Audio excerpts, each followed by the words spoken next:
dermatóloga y hoy vamos a repasar sobre algunos temas que pueden ser importantes para el SERUMS en la práctica clínica diaria de dermatología.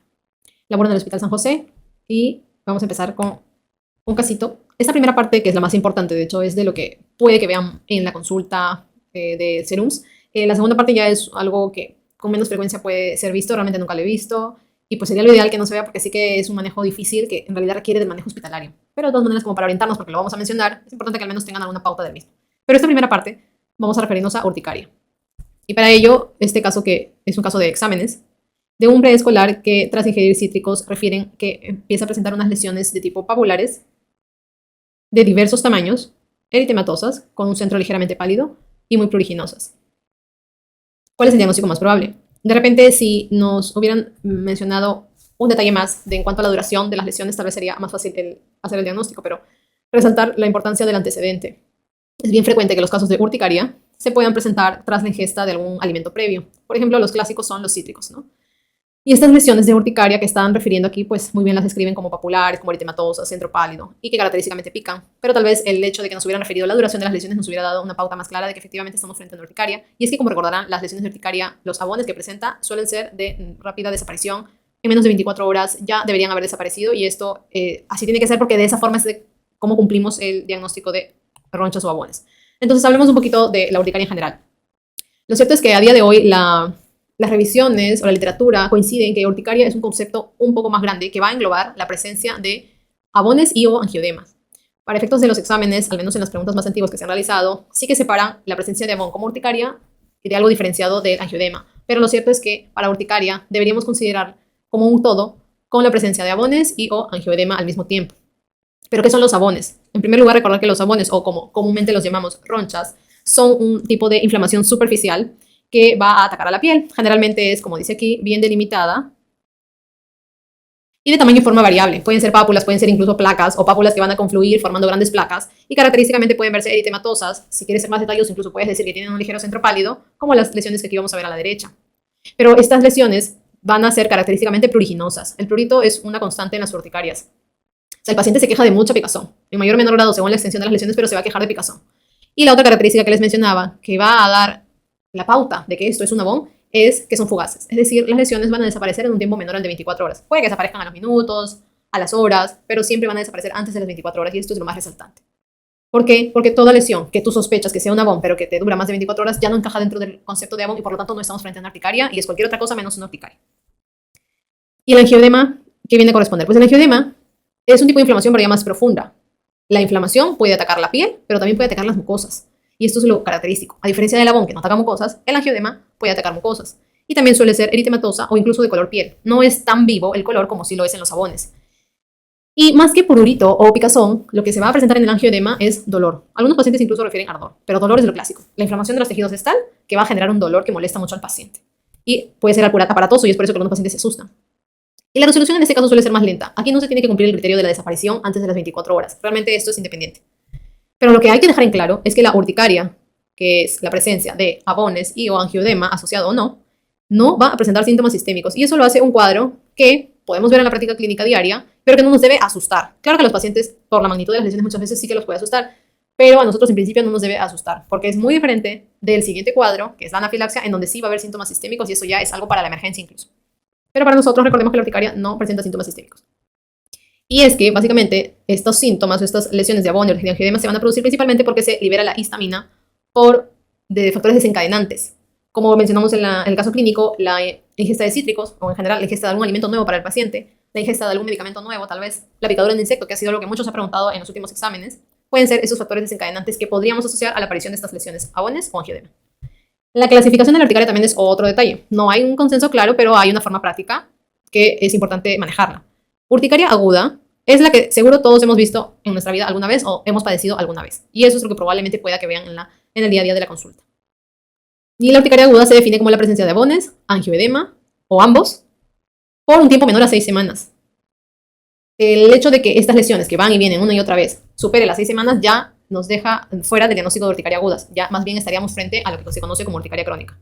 ¿Y por qué es importante definir la temporalidad en las urticarias? Por lo que sigue, por el estudio diagnóstico. Como les decía, probablemente lo que vamos a ver en el día a día es la urticaria aguda. Y esta, para su tranquilidad, y para la tranquilidad del paciente, que muchas veces es insistente cuando tiene este tipo de lesiones, no va a requerir estudios. Entonces solo lo dejan ahí. Es probable que ustedes ya hayan identificado el probable desencadenante y ya, pero no van a requerir mayores estudios. Entonces eso también para aligerar los costos, para no estar haciendo exámenes de más. Distinto es de la urticaria crónica, en donde el paciente presenta abones, presenta angioedema o presenta ambos, pero ya el tiempo por el que presenta estas lesiones está superando las 6 semanas. Y cuando ya supera las 6 semanas, hay una infinidad de probables diagnósticos asociados a la aparición de esta urticaria crónica y ahí sí ya no es tanto el trabajo de ustedes, sino es más bien cuestión de derivar a los especialistas, tanto el dermatólogo como el alergólogo, porque hay que saber direccionar los exámenes que hay que solicitar al paciente que puedan estar asociados con esta urticaria crónica. Entonces, solamente la urticaria aguda, no pedir exámenes, tratarlo y manejarlo. Algunos subdividen esta urticaria crónica en algo llamado urticaria espontánea, en donde no hay un factor desencadenante específico involucrado.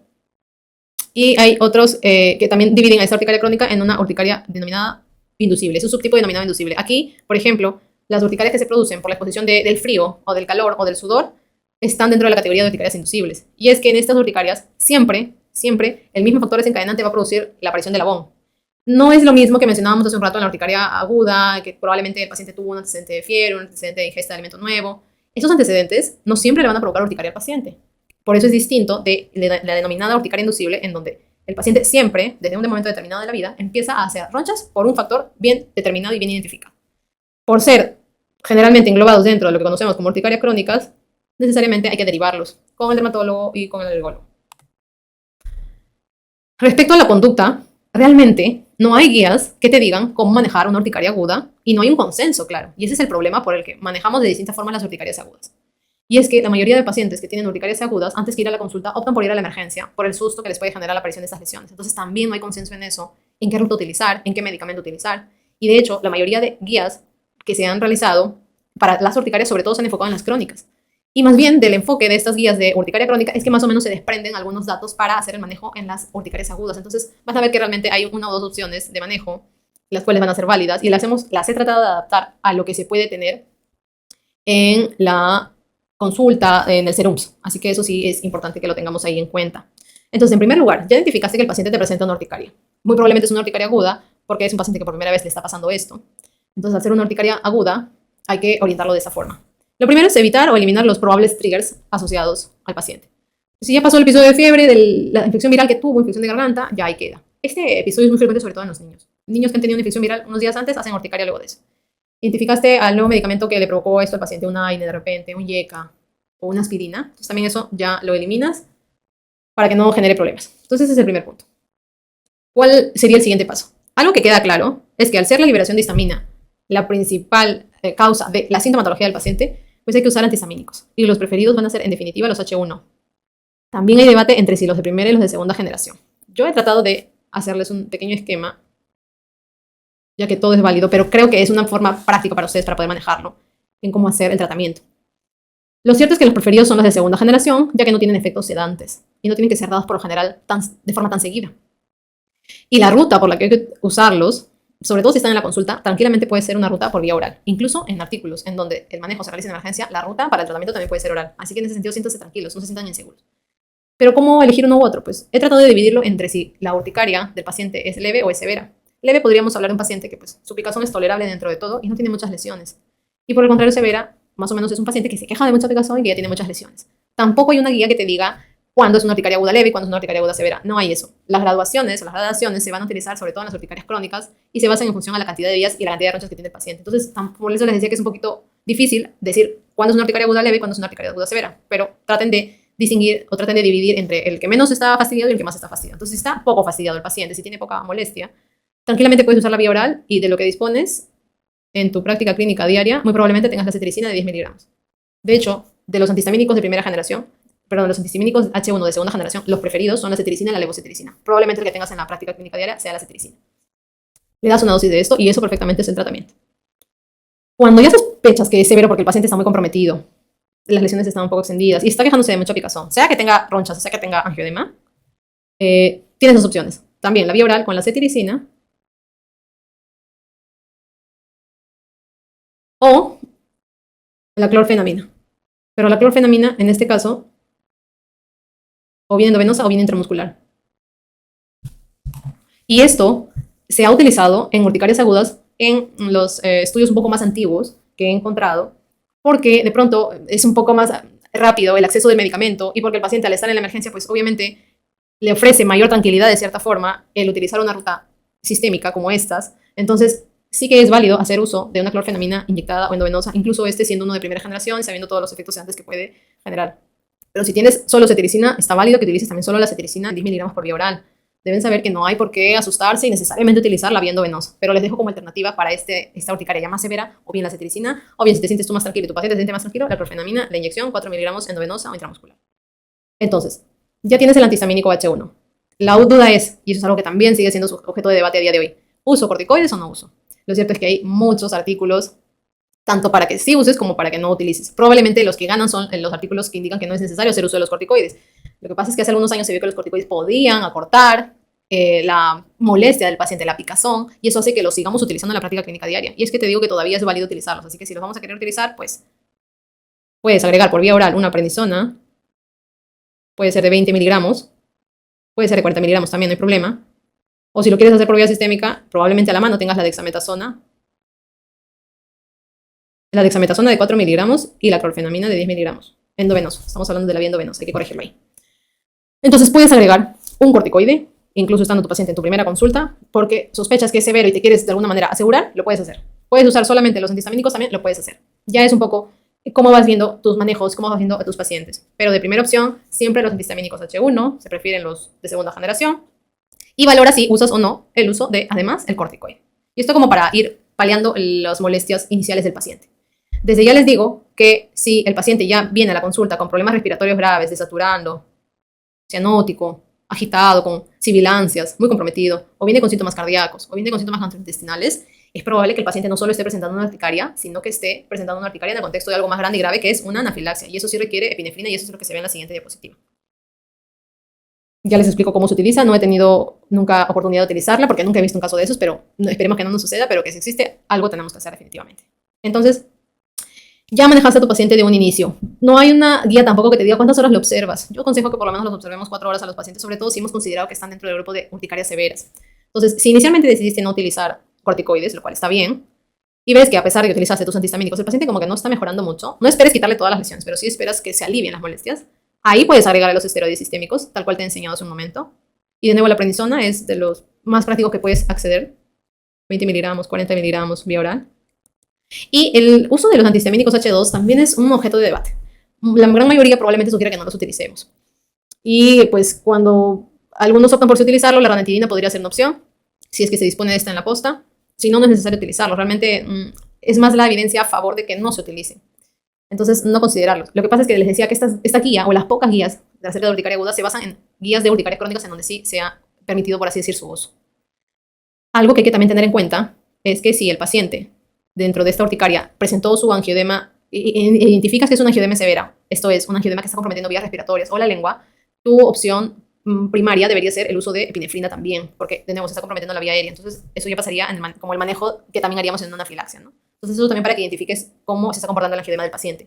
Ojo que el paciente puede haber llegado con un angiodema de labios o angiodema de ojos, y eso tranquilamente te va a responder con los antihistamínicos y con el uso de corticoides, que felizmente es la mayoría de pacientes. Pero si ese paciente ya te vino con urticaria, con sus rabones, con su angiodema, pero que ya compromete pues, adentro, lengua, vías respiratorias, ya, mejor la epinefrina.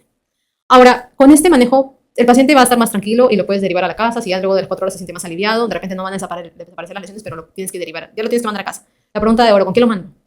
Así hayas utilizado el antihistamínico H1 de primera generación, es decir, si hayas utilizado la clorfenamina, mándalo a casa con uno de segunda generación, mándalo con una cetiricina. Lo puedes mandar con la cetiricina una vez al día, lo puedes mandar con la cetiricina cada 12 horas cuando ves que no le está controlando solo una vez al día. O sea, pero lo tienes que mandar con una vía oral, no es necesario mandarlo con vías endovenosas. La pregunta también es, ¿cuánto tiempo le doy el antihistamínico? Algunos sugieren que el antihistamínico se debe dar hasta que el paciente finalmente ya no presenta lesiones. Yo por tranquilidad lo suelo dar 2 a 3 semanas incluso, para sentirme más tranquila yo y el paciente.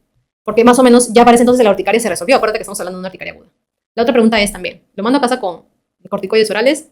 Hay que valorarlo. Probablemente si tu paciente tuvo de primera vez una urticaria que tú consideras era severa, entonces no estaría de más mandarlo a casa con esteroides sistémicos, pero lo que sí recalcan las guías es que estos sean utilizados por vía oral y por un tiempo de 5 a máximo 7, 10 días, no más. No hay por qué darles tantos días. La prednisona sigue pues, siendo lo más práctico que puedes tener a mano para darle al paciente. Y ya, la mayoría de pacientes se va a resolver, no hay por qué asustarse, no hay por qué preocuparse de más.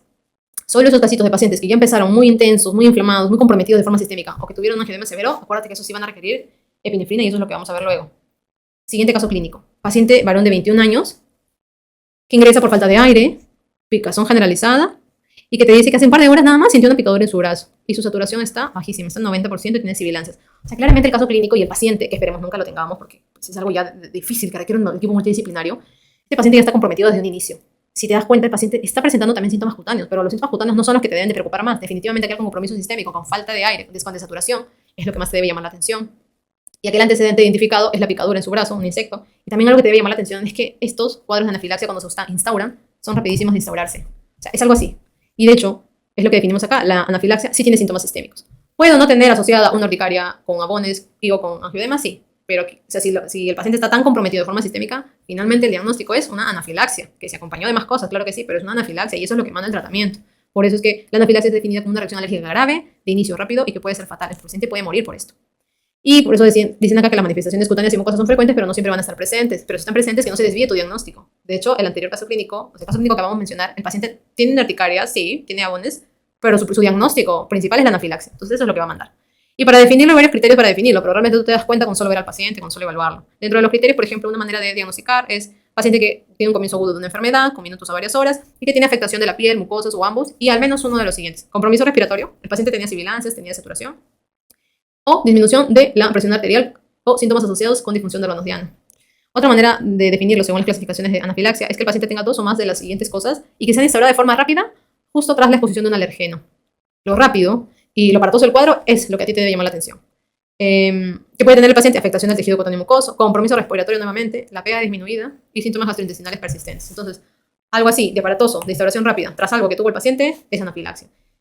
Y esto sí es algo que debería ser manejado en una unidad incluso de shock trauma. Probablemente no tengamos que lidiar con algo así, pero por lo menos, pues si tuviéramos una adrenalina en la posta, algo podríamos hacer por el paciente, probablemente no mucho. Que te quede claro que si tienes esto, puedes intentar ayudar de un inicio, pero sí o sí como se tienes que derivar al paciente, porque no vas a poder resolverlo en donde estás. Entonces aquí sí queda claro que la adrenalina es el fármaco de primera línea, así como les mencionaba que cuando el angioedema ya es severo y está comprometiendo vía aérea, también es el fármaco de elección, pues aquí también.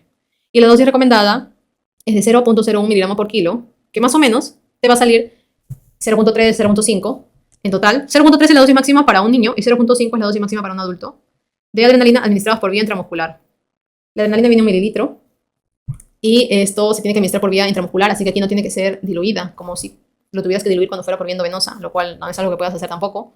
Y la vía intramuscular se va a administrar en la región anterolateral media del muslo, lo cual puede ser repetido cada 5, cada 20 minutos, como sea necesario, o como máximo 3 dosis, porque en teoría después de 3 dosis puedes ya optar por otra vía, pero para eso el paciente ya debería estar derivado. O sea, realmente va a ser el manejo difícil. Esto es una pauta de cómo podríamos intentar manejarlo. No es lo que quisiéramos hacer, pero pues hay que hacerlo si es necesario. ¿Y qué más podrías hacer si es que tuvieras a la mano? Que yo sé que no es posible, pero bueno, de todas maneras hay que comentarlo. Bueno, lo de eliminar el gatillo ya lo tenemos claro. Hay que eliminar aquello que sospechamos fue el culpable. Pues la picadura, el medicamento nuevo, el alimento nuevo. Posicionar al paciente para ayudar en su respiración. Ofrecer oxígeno de alto flujo. Líquidos endovenosos como el cloruro al 9 por 1000.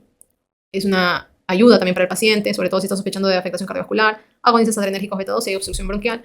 Y la pregunta que pues resalta aquí, antihistamínicos, glucocorticoides, aquí no tienen mucha relevancia en cuanto al manejo, en cuanto a su resultado, entonces aquí no importa tanto esto. El antihistamínico y el glucocorticoide son más importantes para el anterior cuadro, que felizmente es lo que vas a ver. En el caso de la anafilaxia, pues probablemente no vas a ver eso, entonces no hay que preocuparse por eso. Recuerda que la dosis, o bueno, no, la ampolla de la adrenalina viene en 1 miligramo por 1 mililitro y lo cierto es que viene de 1 mililitro. Y tu dosis máxima va a ser 0.3 si es niño y 0.5 si es adulto. Acuérdate que lo vas a administrar, lo puedes administrar cada 20 minutos, más seguido, según cómo ves al paciente. Pero pues ojalá no tuviéramos que utilizar este medicamento porque el paciente nos llegó de esta forma a la consulta. Y eso es todo por los temas de serums y dermatología.